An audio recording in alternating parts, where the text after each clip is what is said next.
Hey, welcome back, Math Gurus. In this video, we're going to focus on some problems from the semester exam that I wanted to circle back on.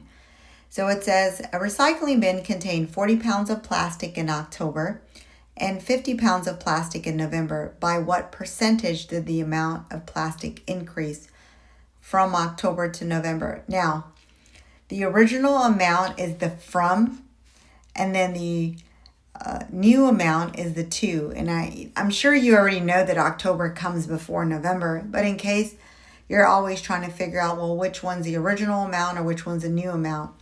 Typically, the from is the original and the to is the new. I mean, think about it like this as in money. You have $150, you spent 20, so now you have 130.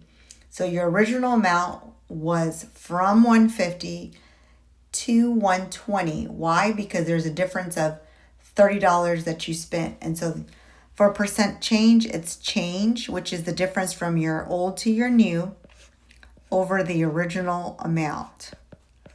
So we know the original amount is the 40. The new amount isn't the 50. So if you made a mistake, you stuck the 50 on above the 40, which is very common. The difference really is 10. Now we're doing percent, and we know that percentage is 100%. It's out of 100. The only number that can go above a percent is a percent. So just kind of keep that in mind in any percent problems. To go from 40 to 100, it's possible, but a little more work. But if you went from 40 to 10, you would scale down by 4. And then you can scale down the right side by 4. And you ended up with 25% as your answer. All right, let's look at the next problem. And let's look at first what we know about inequalities. An inequality has more than one solution. And then an equation has one, but you solve it the exact same way. I just want to point your attention to there's a negative coefficient, meaning at some point, you're going to flip that inequality. I'm going to flip it now, but I'm going to solve it the way I normally do. So subtract 8, subtract 8. Oh, you only flip the inequality symbol when you multiply or divide by a negative, never adding or subtracting by a negative. Sometimes kids get confused on that. So your new inequality is negative 5 greater or equal to negative 1/4 x.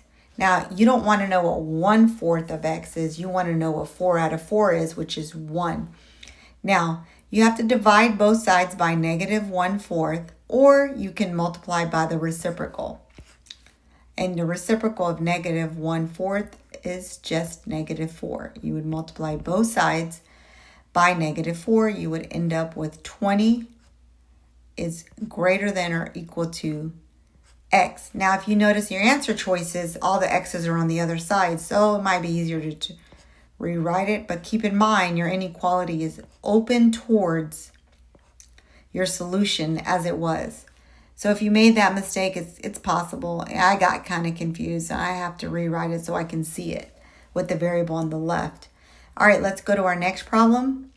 It says solve and graph the following inequality. Well, there's our culprit again, that negative. So meaning you're going to flip that sign at some point. Should probably flip it now so you can not forget. I never tell the kids to do that until the second semester because I don't want to teach tricks yet. But, now it's fair game.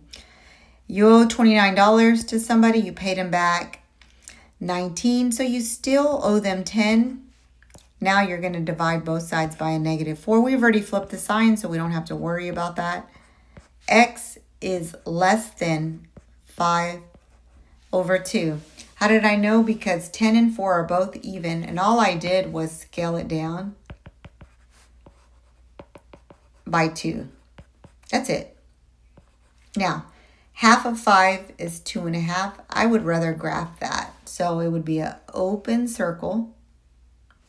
And then it's 2.5 because it doesn't include it. That's why it's an open circle.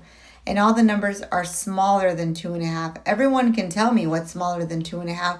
Then we just get confused on the graphing. And you have to be able to do both of these on your STAR test, at least for 6th, 7th, 8th, I'm sure 9th and all that good stuff. All right, let's go to the next one. Which of the following of x is not?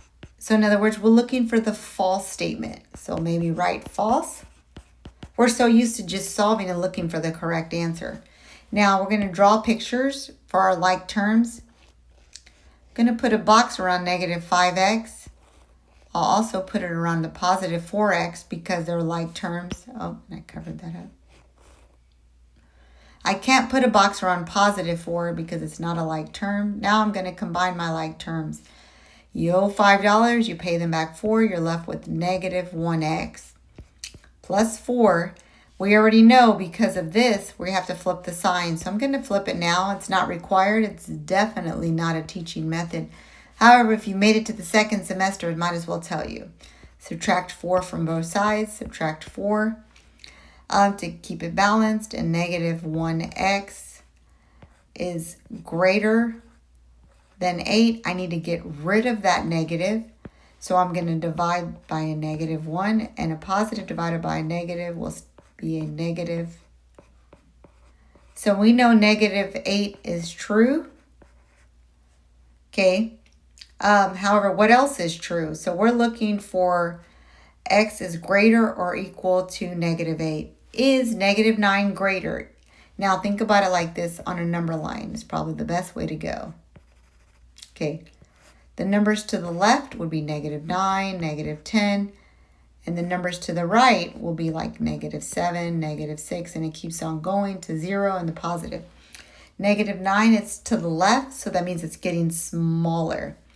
So this is not, let's see, negative 8 is true. Negative 9 is not bigger. Let's go ahead and double check all of them in case I didn't make mistakes. Is negative 6 greater? It is. Is negative 7 greater? Yep, because it's getting closer to 0. But we're saying the false. So that's probably where you may have made a mistake. Definitely, I hate the false ones. So I would definitely say true, true, true, and then false. And now I know I'm looking for the false. All right, let's go to the next one. It says an online game increases a number of users at a rate of 2 users each day.